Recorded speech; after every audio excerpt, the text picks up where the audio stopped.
کے پی کے گورنمنٹ کی 5 سالہ کارکردگی کے نمایاں پہلو۔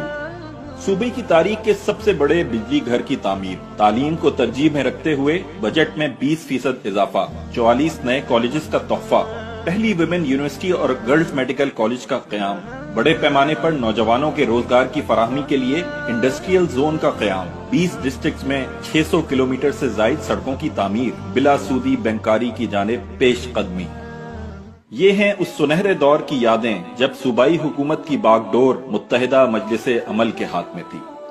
جس نے حقیقی معنوں میں وی آئی پی کلچر کا خاتمہ کیا، جب صوبے کا سینئر وزیر لوگوں کے مسائل مسجد میں بیٹھ کر سنا کرتا تھا اور 5 اسٹار ہوٹلز میں سرکاری فنکشنز کو بین کر دیا گیا تھا۔ آبی ذخائر میں خود کفالت کے لیے صوبے کو 20 اسمال ڈیمز کا تحفہ دیا، تعلیمی بجٹ کو 0.13 ارب سے بڑھا کر 17 ارب روپے کیا گیا، جس کا 70% حصہ خواتین کے لیے مخصوص کیا، اور پاکستان کی تاریخ میں پہلی مرتبہ میٹرک کلاس تک مفت تعلیم اور کتب فراہم کی گئی۔ یہی وجہ ہے کہ 5 لاکھ نئے بچوں نے تعلیم کا سفر شروع کیا، جو 40,000 نئے اساتذہ کو ریکروٹ کرنے کا ذریعہ بنے۔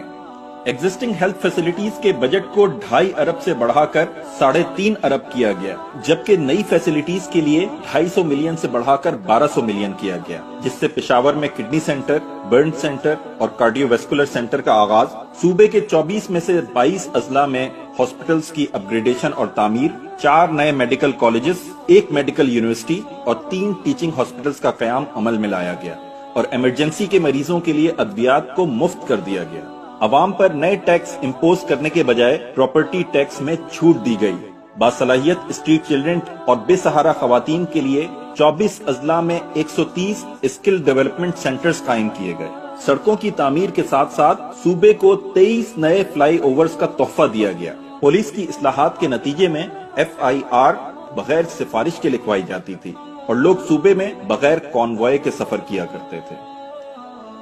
محدود وسائل، NFC ایوارڈ کی کمی، غیر یقینی ملکی اور بین الاقوامی صورتحال کے باوجود MMA حکومت کی عوام کے فلاح و بہبود کے لیے کارکردگی تاریخ کا وہ روشن باب ہے جس کی مثال پاکستان کی 70 سالہ تاریخ میں نہیں ملتی۔